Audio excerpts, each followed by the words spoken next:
Mes chers amis, prenons une pièce, mettons-la ensemble dans la boîte de tzedaka, la prière ensemble, la tzedaka ensemble, l'étude ensemble, la hakel, l'assemblée principale de nous tous dans le Beth Amikdash aujourd'hui. Eh bien, une pensée. On est tous émerveillés d'Avraham Avinu quand lui, il était prêt à offrir son fils Yitzhak comme sacrifice, comme offrande à Kadosh Baruch Hu. Au point que Dieu lui-même dit à Avraham Avinu, Atayadati, maintenant quand j'ai vu que tu es prêt à sacrifier ton fils, je sais que tu as la foi absolue en Dieu, que tu as la crainte absolue de Dieu. Atayadati kere lekimata, que tu as cette crainte divine absolue. Mais intéressant, quand on regarde dans la paracha de cette semaine, nous trouvons que Dieu en sorte attend de nous tous ce sacrifice. Se sacrifier. Où ça? Eh bien, regardons le pasuk.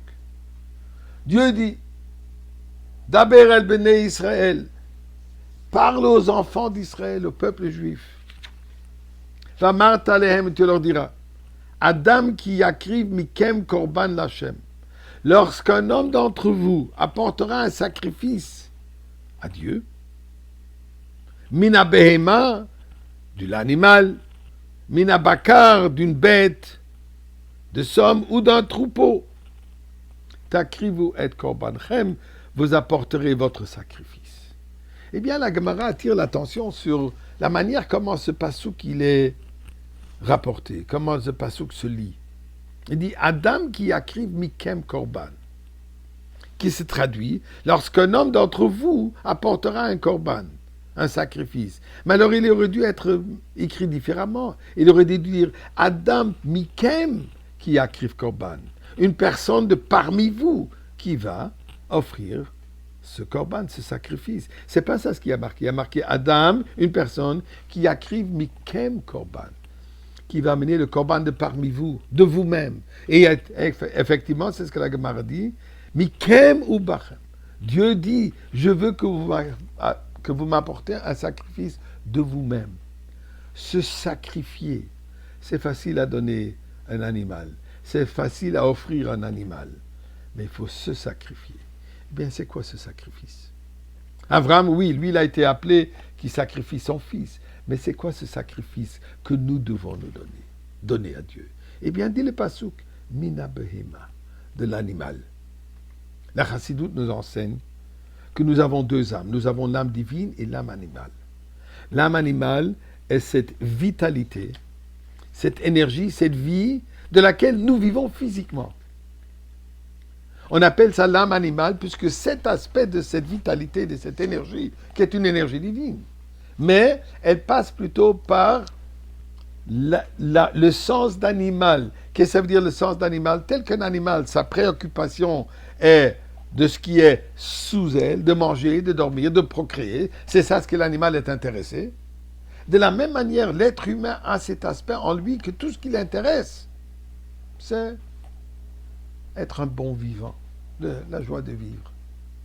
Dit la Torah, regardons comment il faut sacrifier un animal. Eh bien, dit-nous le rabbi. Le rabbi nous dit il y a trois aspects.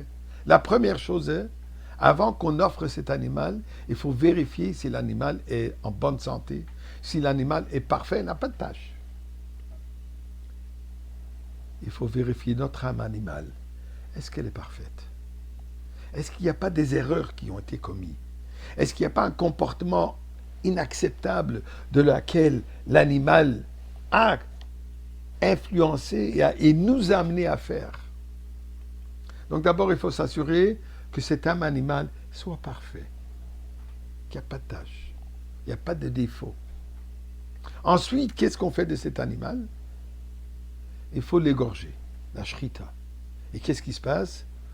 Le sang qui coule. Le sang représente la passion que nous possédons.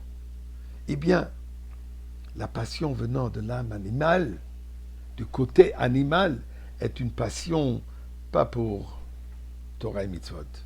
Quand on se réveille la première chose le matin, on ne sursaute pas. Ah, quelle occasion j'ai de pouvoir faire encore des mitzvot. Plutôt, on se dit, aïe, je préfère dormir encore un peu. Ça, c'est l'envie, la passion, la poursuite de toute la journée pour la joie de vivre. Il faut prendre cette passion, il faut la faire couler ce sang, au point que, ensuite, on va le brûler sur l'autel. Nous savons que la première flamme qui est descendue sur l'autel Misbéach venait du ciel. Donc ça représente de se laisser consumer par cette flamme divine, de transformer, pas seulement de laisser couler le sang, la passion, mais de la transformer, qu'on devient passionné de Torah et Mitzvot.